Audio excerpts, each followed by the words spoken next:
प्यारे बच्चों मन के सच्चों, प्यारे बच्चों मन के सच्चों, दौड़ के आओ ताल मिलाओ, लफ्जों का गुलदस्ता लेकर इनको तोड़ो, फिर से जोड़ो, जुमले चंद बना दो, इन जुमलों में रंग मिलाकर मंजर कुछ दिखला दो, अपने जहन में बिखरे बीजों को खुद दे दो। अस्सलाम वालेकुम, मेरा नाम खदीजा उमर है और मैं जमात चहारम से हूँ।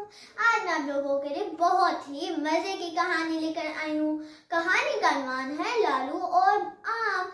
एक दफा गांव में एक बच्ची रहती थी जिसका नाम था रानी। उसके घर में एक आम का पेड़ था और आम के पेड़ के आम बहुत ही लजीज थे। पूरा खानदान शौक से खाता था। आगे ईद आ रही थी। ईद पे उसके अब्बा ने उसको घोड़ा तोहफे में दिया। रानी बहुत ही खुश हुई। रानी ने उसका नाम रख दिया लालू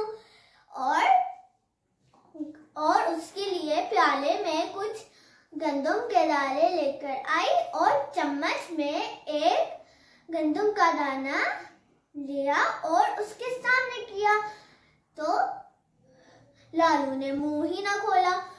रानी बहुत परेशान हो गई। रानी ने क्या, अब मैं क्या करूं?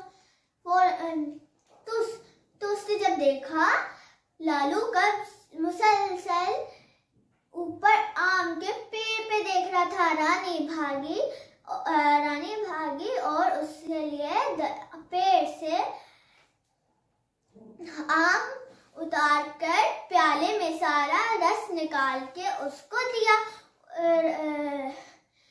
फिर लालू ने मिनटों में चट कर लिया और रानी बहुत खुश हो गई। प्यारे बच्चों, क्या आपको आम खाने